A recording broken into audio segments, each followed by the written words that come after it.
नमस्कार तथा सुप्रभात। कायाकैरनमा तपाईलाई साथी मल्लिका थापासँगै मिलन तिमिल सिन्हाको स्वागत छ। कायाकैरन उज्यालो रेडियो नेटवर्कसँगै देशभरका विभिन्न एफएम रेडियो स्टेशन र उज्यालो अनलाइनमा एकसाथ प्रसारण भइरहेको छ। आज 2080 साल चैत 29 गते बिहिबार सन् 2024 अप्रिल 11 तारिक चैत शुक्ल पक्षको तृतीया तिथि। आज ईद उल फित्र। कायाकैरनको सुरुमा मुख्य खबरका शीर्षकहरू। अर्थतन्त्र उकास्न र निजी लगानी बढाउन अध्यादेश मार्फत कानून सुधार्ने प्रधानमन्त्रीको घोषणा। लगानी सम्मेलन नजिकै गर्दा सरकारको तयारी सुस्त। लगानीकर्तामा गलत सन्देश जाने डर। विदेशी लगानीकर्ताहरूलाई चाहिँ के छ त नयाँ के भयो भन्ने चिजमा चाहिँ हामीले दिनुपर्ने गतिलो सन्देश दिनबाट चुक्छौँ। त्यो हिसाबले चाहिँ यो होस् भन्ने नै हाम्रो चाहना छ। चिकित्सा शिक्षा जाँचबुझ आयोगको प्रतिवेदन 6 वर्षपछि सार्वजनिक। त्रिविका तत्कालीन उपकुलपति तीर्थ खनिया सहित 42 जनालाई कारबाहीको सिफारिस। खाडी देशमा काम गरेर फर्किएका धेरैजनामा मृगौलाको कार्यक्षमतामा कमी। धेरै गर्मीमा काम गर्नुपर्ने र समयमा पिसाब समेत गर्न नपाउँदा मृगौला फेल हुने जोखिम उच्च। टिकटकको निर्माता कम्पनी बाइट डान्सको मुनाफा बढ्यो। विश्वको मूल्यवान प्राविधिक कम्पनी बन्न सफल। र आइपिएल क्रिकेटमा शीर्ष स्थानको राजस्थानलाई गुजरातले हरायो। च्याम्पियन्स लिग क्वार्टर फाइनलको पहिलो लेगमा पिएसजी र एथलेटिको म्याड्रिड विजयी। फोनमा बोल्दा नि कति डिस्टर्ब गरेको। त्यत्तिकै फोनमा नचाहिँदो बाहिर सक्न बाहेक केही आउँदैन है तिमीलाई। नेपाल टेलिकमले पोस्टपेड र प्रिपेड दुवै ग्राहकको लागि सजिलो अनलिमिटेड प्याक ल्याएको छ, जस मार्फत unlimited data, unlimited on net, voice call र एसएमएस सहितका लागि हुने गरी प्रयोग गर्न सकिन्छ। यो प्याक आफ्नो युजेस अनुसार फरक प्राइसमा अभाइलेबल छ। 1 महिनासम्म टुक्क। नेपाल टेलिकमका विभिन्न किसिमका आकर्षक सजिलो अनलिमिटेड पोस्टपेड प्याक वा प्रिपेड प्याक *1415# वा नेपाल टेलिकमको मोबाइल एपमा गई सजिलै लिन सकिन्छ। नेपाल टेलिकम, राष्ट्रको संचार। सुरक्षित र समृद्ध होस् जिन्दगीको सेरोफेरो।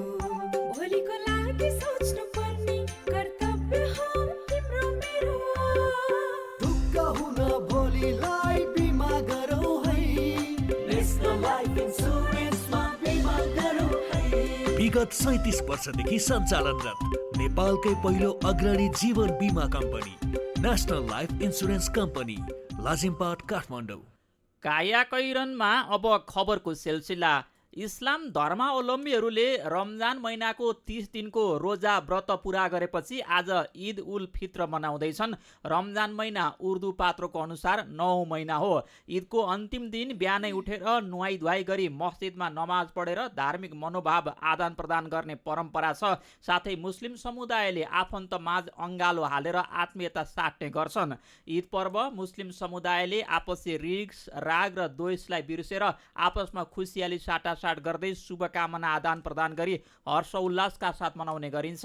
ईदमा विशेष नमाज समर्पण गरिसकेपछि आफूभन्दा ठुला बडाबाट आशीर्वाद लिने र आफूभन्दा सानालाई आशीर्वाद दिँदै मिष्टान्न परिकार समेत खाने र खुवाउने परम्परा रहिआएको छ। ईद उल फित्रको अवसरमा सरकारले आज सार्वजनिक बिदा दिएको छ। यस वर्ष हिजो बुधबार आकाशमा चन्द्रमा नदेखिएका कारण ईदको अन्तिम दिन आज बिहिबार सार्नु परेको मुस्लिम धर्मावलम्बीको भनाइ छ। राष्ट्रपति, प्रधानमन्त्री तथा विभिन्न राजनीतिक दलका नेताहरूले ईद उल फित्रको अवसरमा शुभकामना व्यक्त गरेका छन्।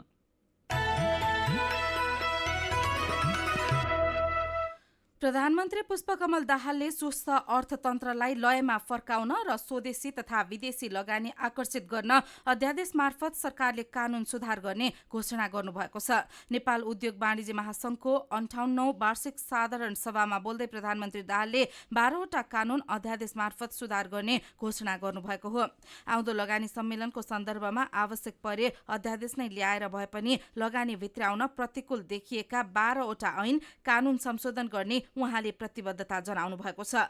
यही समारोहमा बोल्ने अर्थमन्त्री वर्षमान पुन र उद्योग वाणिज्य तथा आपूर्ति मन्त्री दामोदर भण्डारीले समेत अध्यादेश मार्फत कानून सुधार गरी अर्थतन्त्र उकास्ने र लगानी बढाउने बताउनु भएको छ। यसैबीच सरकारले आउँदो वैशाख 16 र 17 गते लगानी सम्मेलन गर्दैछ। विदेशी लगानी नेपाल भित्र्याउनको लागि हुने लगानी सम्मेलनको लागि अहिले तयारी तीव्र पारिएको छ। 1200 भन्दा धेरै विदेशी उद्योगी व्यवसायी र कम्पनीलाई लगानी सम्मेलनको निम्तो सरकारले पठाएको छ। विदेशमा रहेका दूतावास सहितका कूटनीतिक नियोग र नेपालमा रहेका विदेशी कूटनीतिक नियोगका कूटनीतिज्ञलाई बोलाएर जतिसक्यो धेरै विदेशी लगानीकर्ता लगानी सम्मेलनमा सहभागी गराउने प्रयास भइरहेको छ। तर अहिलेसम्मको अवस्था हेर्दा उत्साह भन्दा निराशा धेरै छ। ठूला र नाम चलेका लगानीकर्ता आउने छाट छैन भने सरकारले लगानी सम्मेलन अघि नै संशोधन गर्छौं भनेका कानून संशोधन नहुने सम्भावना बढेको छ। अर्जुन पोखरेलको रिपोर्ट।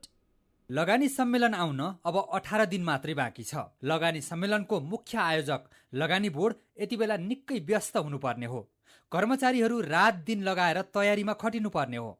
विदेशी लगानीकर्तासँग निरन्तर सम्पर्कमा हुनुपर्ने हो। तर हिजो लगानी बोर्डको कार्यालय पुग्दा सुनसान जस्तै देखिन्थ्यो। कर्मचारी पनि त्यति धेरै व्यस्त देखिँदैन थिए। पहिले जस्तै एउटा कोठाको फाइल अर्को कोठामा पुर्याउने झन्झटिलो काम देखिन्थ्यो। तेस्रो लगानी सम्मेलनको तयारी तीव्र पारेको दाबी गरे पनि अवस्था त्यस्तो देखिएन। 1200 जना भन्दा धेरै विदेशी उद्योगी व्यवसायी र कम्पनीलाई लगानी सम्मेलनको निम्तो सरकारले पठाइसकेको छ। नाम चलेका र ठूला कुनै पनि लगानीकर्ताले अहिलेसम्म नेपाल आउने पक्का गरिसकेका छैनन्। अहिलेसम्म आउने पक्का नभए पनि आफूहरू आशावादी रहेको बताउनुहुन्छ लगानी बोर्ड नेपालका सहसचिव प्रद्युम्न प्रसाद उपाध्याय। अहिलेसम्म हामीले जुन ठुला बिजनेसम्यानहरूलाई बोलाएका थियौँ उहाँहरूबाट आएको छैन। ठ्याक्क भन्न सकिएन कि आइहाल्ने पो हो कि होइन। मानव स्वीकृति लक्षण पनि भन्छन् कहिलेकाहीँ होइन। झ्याप्प आइहाल्न सक्ने सम्भावना पनि छ। तर अहिले ठ्याक्कै कन्फर्मेसन चाहिँ हामी आउँछौँ भनेर भनेको चाहिँ कसैको यो ठुलो जुन अलिकति नाम चलेका व्यक्तित्वहरू हुनुहुन्छ उहाँहरूको चाहिँ आएको छैन। तथापि हामीले 1200को हाराहारीमा अहिले इन्भिटेसन पठाइसकेका छौँ भने 150 देखि 200 को हाराहारीमा कन्फर्मेसन आएको अवस्था छ। विगतमा 2 पटकसम्म लगानी सम्मेलन भयो। खर्बौं रुपैयाँको लगानीको प्रतिबद्धता आयो। तर प्रतिबद्धताको 10% रकम पनि नआएको भन्दै सरकार निराश छ। यसपटक त्यस्तो नहोस् भनेर सरकारले कानून संशोधन गर्नको लागि सिफारिस गर्न कार्यदल गठन गरेको थियो। कार्यदलले 1 दर्जन ऐन तथा नियमावली संशोधन गर्न सरकारलाई सिफारिस गरिसकेको छ। तर लगानी सम्मेलन आउन जम्मा 18 दिन बाँकी रहँदा पनि कानून संशोधन भएका छैनन्। लगानी सम्मेलन अघि यी कानून संसदबाट पारित भएर आउने सम्भावना कम भएका कारण अध्यादेश मार्फत भए पनि कानून संशोधन गर्ने सरकारको दाबी छ। तर कानून संशोधनबारे विभिन्न मन्त्रालयहरू बीच नै समन्वय हुन सकेको छैन।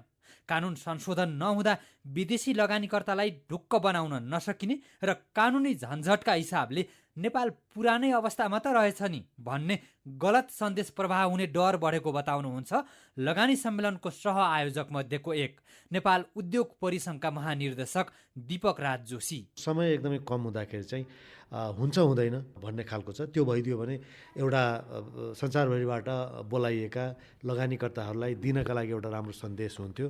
त्यो भएन भने फेरि के भन्ने त भन्ने चाहिँ एउटा दुविधा छ। एक खालको के भइसकेको छ भने ल है अब सरकारले नै कानुन सुधार हुँदैछ, कानुन सुधार हामी गर्दैछौँ भनेर भन्नुभएको छ। यो भएन भने तयारी त्यति राम्रो छैन कि त भन्ने खालको अनुमान लगाउने आधारहरू यसले दिन्छ।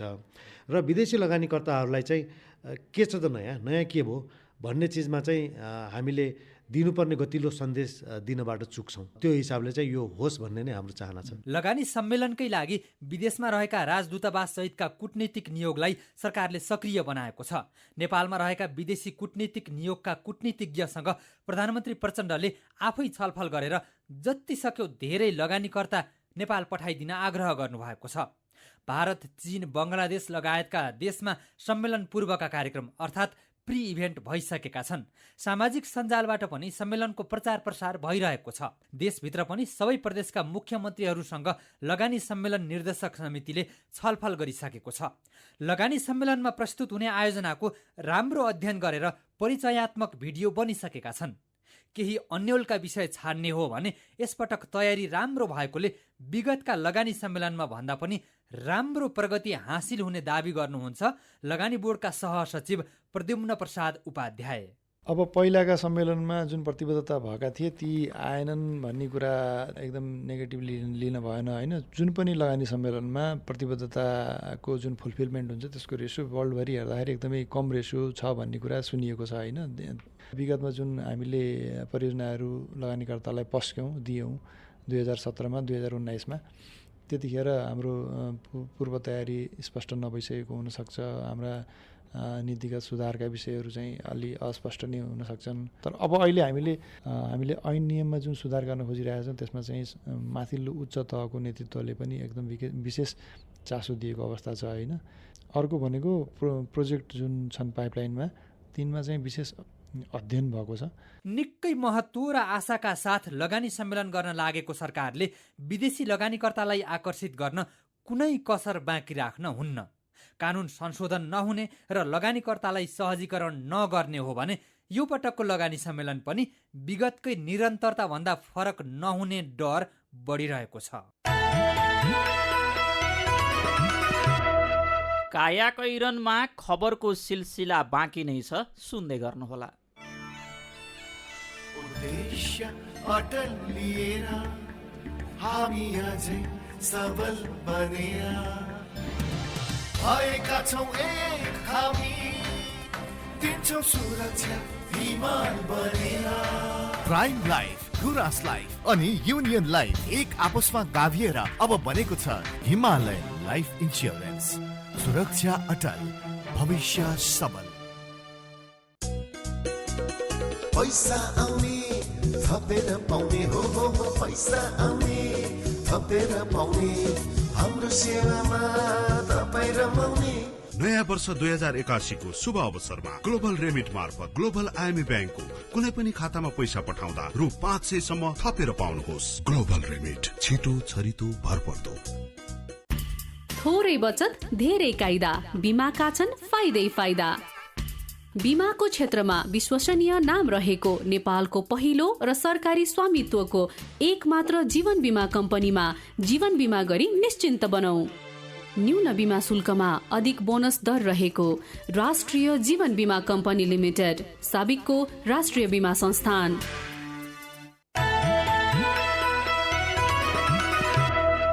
उज्यालो रेडियो नेटवर्कसँगै उज्यालो अनलाइनमा प्रसारण भइरहेको कायाकैरनमा तपाईँलाई फेरि स्वागत छ। यतिन्जेल हामीले मुस्लिम समुदायले आज ईद उल फित्र मनाउँदै आज सार्वजनिक बिदा, अर्थतन्त्र उकास्न र निजी लगानी बढाउन अध्यादेश मार्फत कानुन सुधार्ने प्रधानमन्त्रीको घोषणा, लगानी सम्मेलन नजिकिँदै गर्दा सरकारको तयारी सुस्त, लगानीकर्तामा गलत सन्देश जाने डर लगायतका खबर प्रस्तुत गर्यौं।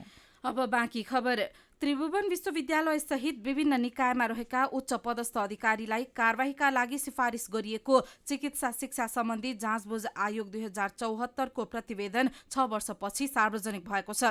आयोगले बुझाएको प्रतिवेदनलाई शिक्षा, विज्ञान तथा प्रविधि मन्त्रालयमा गोप्य राखिएको थियो।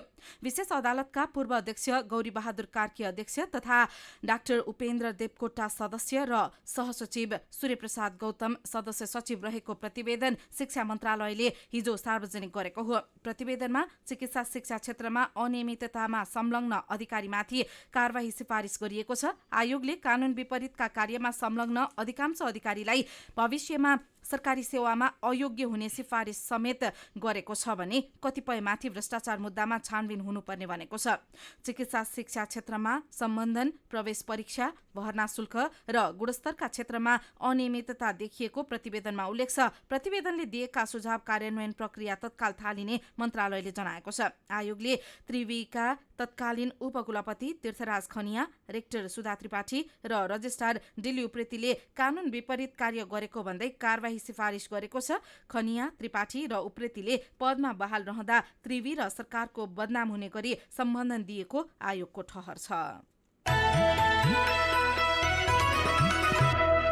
नेपालमा अहिले मृगौला फेल भएर डायलाइसिस गराइरहेका र प्रत्यारोपण गराइरहेका मध्ये 30% वैदेशिक रोजगारबाट फर्किएकाहरू छन्। सरकारसँग नै मृगौला रोगीको यकिन तथ्याङ्क नभए पनि मृगौला प्रत्यारोपणको ठूलो हिस्सा ओगट्ने केही अस्पतालको तथ्याङ्क तथा अमेरिकाको जोन्स हपकिन्स युनिभर्सिटी, ला इस्ला नेटवर्क र नेपाल डेभलपमेन्ट सोसाइटीका अन्वेषकहरूले सार्वजनिक गरेको शोधपत्रले मृगौला फेल हुने मध्ये 30% वैदेशिक रोजगारबाट फर्किएका रहेको देखाएको हो। सबैभन्दा धेरै मृगौला प्रत्यारोपण र डायलाइसिस सेवा दिँदै आएको शहीद धर्मभक्त राष्ट्रिय अङ्ग प्रत्यारोपण केन्द्र भक्तपुरमा प्रत्यारोपण गराउने मध्ये 29% बिरामी वैदेशिक रोजगारीबाट फर्किएकाहरू छन्। मृगौला रोग विशेषज्ञ डाक्टर पुकार चन्द्र श्रेष्ठ भन्नुहुन्छ 40 देखि 50 डिग्री सेल्सियस तापक्रम रहेको ठाउँमा काम गर्नुपर्ने, शरीरलाई चाहिने पानी खान नपाउने र समयमा पिसाब समेत गर्न नपाउँदा मृगौला फेलुने जोखिम उच्च हुन्छ। मृगौलाले शरीरमा भएको विषाक्त पदार्थ फिल्टर गरेर फाल्ने काम गर्छ, तर शरीरमा पानीको मात्रा कम हुँदा मृगौलाले काम गर्न सक्दैन र फेल हुने समस्या निम्तिन्छ। प्रशस्त पानी पिउनुपर्ने अवस्थामा कोल्ड ड्रिङ्क्स पिउँदा पत्थरीको सम्भावना हुन्छ र मृगौला फेल हुने जोखिम हुने डाक्टर पुकार चन्द्र श्रेष्ठ भन्नुहुन्छ। मृगौला फेल हुने मध्ये 30% वैदेशिक रोजगारबाट फर्केकाहरू शीर्षकको खबर नयाँ पत्रिकाले छापेको छ।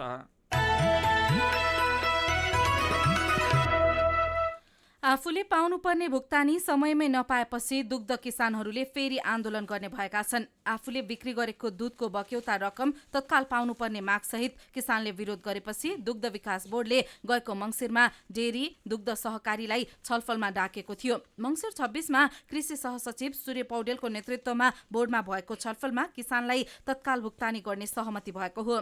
दुग्ध विकास बोर्ड, दुग्ध विकास संस्थान, डेरी उद्योगी र किसान बीच भएको समझदारी अनुसार पुस महिनाभित्रै अधिकतम भुक्तानी गर्ने, माघ महिनामा पूर्ण भुक्तानी गर्ने र फागुन महिनादेखि प्रत्येक 15 दिनमा भुक्तानी गराउने सहमति भएको हो। तर सहमति अनुसार डेरी उद्योगीले भुक्तानी गरेका छैनन्। मौजदात बटर र धुलो दुध बिक्री नभएको भन्दै डेरी उद्योगीले भुक्तानी गर्न आलटाल गरेको किसानको गुनासो छ।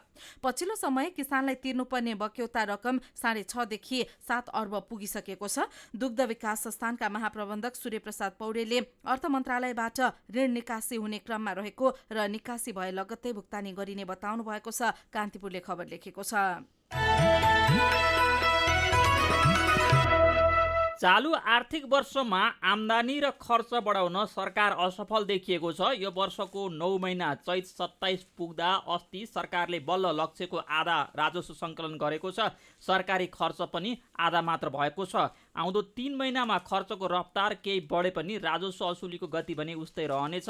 विगतका वर्षहरूमा वर्षको अन्तमा पुँजीगत र चालु खर्च बढे पनि त्यो अनुपातमा राजस्व बढेको पाइँदैन। अरू महिनामा सामान्य रूपमा रहने राजस्व असुली अन्तिम महिनामा मात्र 1.25 खर्ब जति सङ्कलन हुने गर्छ। यो वर्षको अवस्था विगतका वर्षभन्दा भिन्न हुने छैन भन्ने मान्य हो भने सरकार खर्च र आम्दानी दुवै बढाउन असफल देखिएको हो। गएको पुससम्ममै सरकारले गरेको अनुमान अनुसार आम्दानी र खर्च बढ्न नसकेपछि बजेटको मध्यावधि समीक्षा मार्फत आकार झन्डै 14% घटाइएको छ। यस्तै बैंक तथा वित्तीय संस्थाहरूले 61 खर्ब 88 अर्ब रुपियाँ निक्षेप सङ्कलन गर्दा 50 खर्ब 91 अर्ब रुपियाँ मात्रै कर्जा लगानी गरेका छन्। चालु आर्थिक वर्षको 8 महिनामा निक्षेपको तुलनामा 82.28% मात्रै कर्जा लगानी भएको राष्ट्र बैंकको तथ्याङ्कले देखाएको छ। आर्थिक गतिविधिमा मन्दी छाउँदा देशमा कर्जा लगानी निकै सुस्त बनेको तथ्याङ्कले देखाउँछ। पछिल्लो समय ब्याज दर सहज अवस्थामा रहँदा पनि निजी क्षेत्रले बजार माग कम भएको, लगानीको वातावरण नभएको, उपभोक्ताको क्रय शक्ति घटेको जस्ता कारण देखाउँदै बैंक तथा वित्त संस्थामा कर्जाको माग नै नगरेको सरकारवालाहरू बताउँछन्। कारोबार दैनिकले खबर लेखेको छ। सर्वोच्च अदालतले गण्डकीमा नवगठित सरकार विरुद्ध अन्तरिम आदेश जारी गर्दै मुद्दाको टुङ्गो नलागेसम्म दीर्घकालीन महत्त्वको काम नगर्न भनेको छ। न्यायाधीश विनोद शर्माको इजलासले हिजो गरेको आदेशमा मुख्यमन्त्री खगराज अधिकारीको नियुक्तिमा संवैधानिक प्रश्न आएकाले अन्तरिम आदेश जारी गर्न परेको उल्लेख छ। एमालेसँगको नयाँ गठबन्धनमा गएको माओवादीले गएको फागुन 23मा समर्थन फिर्ता लिएपछि गएको वैशाख 15मा गठन भएको मुख्यमन्त्री सुरेन्द्रराज पाण्डेको सरकार अल्पमतमा परेको थियो। समर्थन गरेको दलले फिर्ता लिएपछि 1 महिनाभित्र विश्वासको मत लिन नसके राजीनामा गर्नुपर्ने संवैधानिक प्रावधान छ। विश्वासको मत लिने तर्फ नलागी सिधै पाण्डेले गएको चैत 21मा प्रदेश प्रमुख डिलीराज भट्ट समक्ष राजीनामा बुझाउनु भएको थियो। संविधानको धारा 168(2) बमोजिम 2 वा 2 भन्दा बढी दलको बहुमत प्राप्त गर्न सक्ने प्रदेशसभा सदस्यलाई गएको मंगलबार 3 बजेभित्र दावी पेश गर्नु भन्दै भट्टले पाण्डेबाट राजीनामा पाए लगत्तै नयाँ सरकार गठनका लागि आह्वान गर्नुभएको थियो। त्यसको 4 दिनपछि आइतबार भट्टले एमालेका खगराज अधिकारीलाई मुख्यमन्त्री नियुक्त गर्नुभएको थियो। आह्वान गरेको अवधिसम्म नपर्खी 2 दिन अघि नै सभामुख समेतको मतका आधारमा नयाँ मुख्यमन्त्री नियुक्ति गर्ने काम असंवैधानिक भन्दै नवनियुक्ति मुख्यमन्त्री अधिकारी विरुद्ध पूर्व मुख्यमन्त्री पाण्डेले सर्वोच्चमा रिट दायर गर्नुभएको थियो। त्यसमाथि हिजो भएको प्रारम्भिक सुनवाई लगत्तै सर्वोच्चले अन्तरिम आदेश जारी गरेको हो। कायाकैरनमा खबरको सिलसिलासँगै कार्टुन पनि बाँकी नै छ, सुन्दै गर्नुहोला। के तपाईँ ढाड, कम्मर, घुँडा, गर्दन दुख्ने समस्या, युरिक एसिड, बाथ रोग, नसा सम्बन्धी समस्या वा अन्य कुनै दीर्घ रोगबाट पीडित हुनुहुन्छ? यस्ता समस्याको आयुर्वेद पद्धतिबाट सर्वसुलभ उपचारका लागि काठमाडौँको गैरीगाउँ स्थित जिल्ला आयुर्वेद स्वास्थ्य केन्द्रलाई आजै सम्झनुहोस्। यहाँ कब्जियत, पाइल्स, छालाको समस्या, महिलाहरूको सेतो पानी बग्ने तथा महिनावारीको समस्या, दम, खोकी, पिनास, कपाल झर्ने समस्या, उच्च रक्तचाप, मधुमेह तथा पिसाब सम्बन्धी समस्याको उपचार विशेषज्ञ आयुर्वेद चिकित्सकहरूबाट गरी निशुल्क औषधि समेत वितरण गरिन्छ। साथै यस्ता समस्याहरूको उपचारका लागि जडीबुटीको तेलले मालिस गर्ने, जडीबुटीको बाफले सेक्ने तथा नुहाउने, अकुपञ्चर सेवा तथा निशुल्क फिजियोथेरापी सेवा समेत उपलब्ध छ। विस्तृत जानकारीका लागि जिल्ला आयुर्वेद स्वास्थ्य केन्द्र, तिनकुने, गैरीगाउँ, काठमाडौँ। Phone number 01 41 10 696। विदेशबाट पैसा सिधै आइएमईमा नै। आइएमई गरी पैसा पठाउ बनौ करोडपति। आइएमई पे वालेटमा पठाउ त 1 लाख रुपियाँ हरेक महिनै। आइएमई पे वालेटमा पठाउ त 1 लाख रुपियाँ हरेक महिनै। आइएमई गरौ बनौ करोडपति। विदेशबाट पैसा सिधै आइएमईमा नै। आइएमई गरौ बनौ करोडपति। विदेशबाट पैसा सिधै आइएमईमा नै। मेरा छोराछोरीको सपना अन्तर्राष्ट्रिय स्तरको उच्च शिक्षा। म पनि यस्तै चाहन्छु। मलाई विश्वास छ हाम्रो सपना र चाहनालाई पूरा गर्छ नेपाल जापान सेवा सेन्टरले। हजुर, उच्च शिक्षाको लागि जापानको जुनसुकै सिटीमा अध्ययन गर्न र जापानिज भाषा सिक्नको लागि हामी तपाईको साथमा छौं। सम्पर्क नेपाल जापान सेवा centre, Nagpokhari, Kathmandu. Phone number 44 28 242 44 28 242। Come once, you will certainly be benefited. Ujyaalo radio network मार्फत देशभरिका विभिन्न एफएम स्टेसन र उज्यालो अनलाइनमा प्रसारण भइरहेको कायाकैरनमा तपाईँलाई फेरि स्वागत छ। अब बाँकी खबर।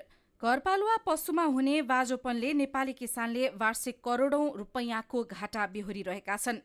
महँगो मूल्य तिरेर ल्याएका राम्रो जातका गाई भैँसी एकपटक ब्याएपछि अर्को पटक नब्याउने समस्याका कारण किसान आर्थिक नोक्सानी बेहोर्न बाध्य भएका हुन्। पशुमा हुने बाजोपनबाट कृषकको लगानी धराशायी हुँदा यसको रोकथामका लागि दीर्घकालीन योजना, क्षतिपूर्तिको व्यवस्था र यसबाट प्रभावितको तथ्याङ्क समेत सरकारवाला निकायसँग छैन। एक वर्षमै किसानले एउटै पशुबाट हजारौं रुपैयाँको घाटा हुँदा पशुपालनबाट विस्थापनको खतरा बढेको छ। पशुमा देखिने बाँझोपनबाट हुने आर्थिक क्षतिको विवरण कुनै सरकारी र गैर सरकारी निकायमा छैन। न त क्षतिपूर्तिको व्यवस्था नै छ, स्वयं किसानले नै त्यसको आर्थिक क्षति बेहोरिरहेका छन्। पशुमा बाँझोपनको समस्या विकराल, करोडौंको नोक्सानी बेहोर्दै किसान शीर्षकमा गोरखापत्रले खबर लेखेको छ।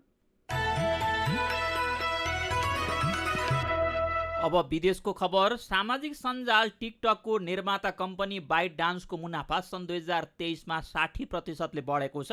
चिनिया इन्टरनेट कम्पनी बाइट डान्सले अनलाइन प्रतिद्वन्द्वीहरू टेन्सेन्ट र अलिबाबालाई पहिलो पटक पछाडि पारेको अन्तर्राष्ट्रिय समाचार संस्थाले जनाएको छ। 12 वर्ष अघि बेजिङमा स्थापना भएको बाइट डान्स विश्वको सबैभन्दा ठूलो प्राविधिक कम्पनी मध्येको एकमा विकसित भएको छ। मार्केट इन्टेलिजेन्स फर्म सिपी इनसाइट्सको प्रतिवेदन अनुसार यो कम्पनीको मूल्य झन्डै 2 खर्ब 25 अर्ब डलर भएर विश्वको सबैभन्दा मूल्यवान प्राविधिक कम्पनी बन्न सफल भएको हो।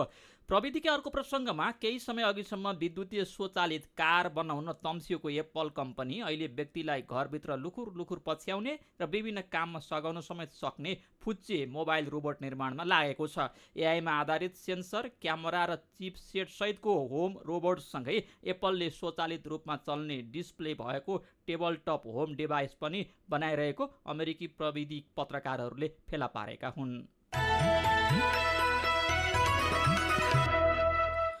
अब खेल खबर। इन्डियन प्रिमियर लिग आइपिएल क्रिकेटमा राजस्थान रोयल्स गुजरात टाइटन्ससँग हारेको छ। गैराती भएको खेलमा गुजरातले राजस्थानलाई 3 विकेटले हराएको हो।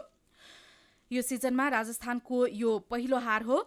राजस्थानले दिएको 197 रनको लक्ष्य गुजरातले अन्तिम बलमा 7 विकेट गुमाएर भेटायो। गुजरातका लागि कप्तान शुभमन गिलले सर्वाधिक 72 रन बनाए। ओपनर साई सुदर्शनले 35 रन जोडे। राजस्थानका लागि कुलदीप सेनले 3 तथा युजवेन्द्र चहलले 2 विकेट लिए। आवेश खानले 1 विकेट लिए। त्यसअघि टस हारेर पहिले ब्याटिङ गरेको राजस्थानले निर्धारित 20 ओभरमा 3 विकेट मात्र गुमाएर 196 रन बनाएको थियो। राजस्थानका लागि रियान परागले सर्वाधिक 76 रन बनाए। कप्तान सञ्जु स्यामसनले 68 रन जोडे। गुजरातका लागि उमेश यादव, राशिद र मोहित शर्माले समान 1 विकेट लिए। जितपछि गुजरात 6 खेलमा 6 अङ्क सहित 6औं स्थानमा छ। राजस्थान 5 खेलमा 8 अङ्क सहित शीर्ष स्थानमा छ। आइपिएलमा आज मुम्बई इन्डियन र रोयल च्यालेन्जर्स बेङ्गलुरू खेल्दैछन्। वाङखेडेमा हुने खेल नेपाली समयअनुसार बेलुका पौने 8 बजे सुरु हुनेछ। यसैबीच युरोपेली च्याम्पियन्स लिग क्वार्टर फाइनलको पहिलो लेगमा फ्रेन्च टोली पेरिस सेन्ट जर्मन पिएसजीलाई स्पेनिस टोली बार्सिलोनाले हराएको छ। घरेलु मैदान पार्क डेस प्रिन्सेसमा गैराती भएको खेलमा पिएसजीलाई बार्सिलोनाले 3-2 ले हराएको हो। गैराती भएको अर्को क्वार्टर फाइनलको पहिलो लेगमा एथलेटिको म्याड्रिडले बोर्सिया डटमन्डलाई 2-1 ले हराएको छ। क्वार्टर फाइनलको अर्को लेग अर्को हप्ता हुनेछ। कायाकैरनमा अब केही खबर संक्षेपमा। सहकारी ठगी प्रकरणमा संसदीय छानबिन समिति गठन गर्ने कि नगर्ने विवादले संसदको काम कारबाही ठप्प बनेको छ। विपक्षी दलहरूले संसदीय समिति गठन गरेर सहकारीमा छानबिन अगाडि बढाउन माग गरिरहेका छन् भने सत्तापक्ष कुनै हालतमा संसदीय समिति गठन नगर्ने पक्षमा छ। गैरकानूनी सम्पत्ति आर्जनको अभियोगमा सर्लाहीको बागमती नगरपालिकाका प्रमुख भरत कुमार थापा विरुद्ध भ्रष्टाचार मुद्दा दायर भएको छ। गएको पालिका चुनावमा माओवादीबाट बागमती नगरपालिका प्रमुखमा निर्वाचित थापा विरुद्ध अख्तियार दुरुपयोग अनुसन्धान आयोगले हिजो 5,33,53,190 रुपैयाँ बिगो कायम गरेर विशेष अदालतमा भ्रष्टाचार मुद्दा दायर गरेको हो। रसुवाको नौकुण्ड गाउँपालिकाका अध्यक्ष नुर्बु स्याङ्बो घले मानव बेचबिखन तथा ओसार पसारको मुद्दामा पक्राउ परेका छन्। 7 वर्ष अघिको घटनामा प्रहरीले उनलाई हिजो पक्राउ गरेको हो। कञ्चनपुरको दोधारा चाँदनीमा बन्ने सुक्खा बन्दरगाहमा जमिनको भोगाधिकार नपाउँदा काम अगाडि बढ्न सकेको छैन। निर्माण स्थलको वातावरणीय प्रभाव मूल्याङ्कन EIA निकुञ्ज तथा वन्यजन्तु संरक्षण विभागमै थन्किँदा भोगाधिकार उपलब्ध हुन नसकेको भन्दै कान्तिपुरले खबर लेखेको छ। नयाँ वर्षको अवसरमा होटलहरूले विभिन्न किसिमका छुटको अफर ल्याएका छन्। आन्तरिक तथा बाह्य पर्यटकलाई आकर्षित गर्न व्यवसायले अफर ल्याएका हुन्।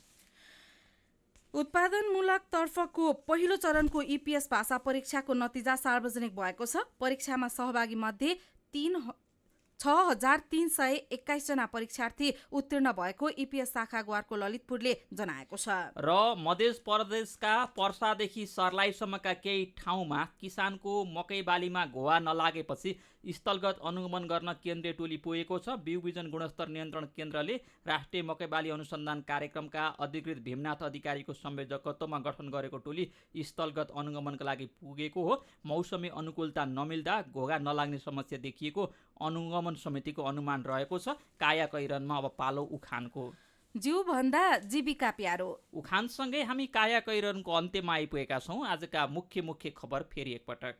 अर्थतन्त्र उकास्न र निजी लगानी बढाउन अध्यादेश मार्फत कानून सुधार्ने प्रधानमन्त्रीको घोषणा। लगानी सम्मेलन नजिकै गर्दा सरकारको तयारी सुस्त। लगानीकर्तामा गलत सन्देश जाने डर। चिकित्सा शिक्षा जाँचबुझ आयोगको प्रतिवेदन 6 वर्षपछि सार्वजनिक। त्रिविका तत्कालीन उपकुलपति तीर्थ खनिया सहित 42 जनालाई कारबाहीको सिफारिस।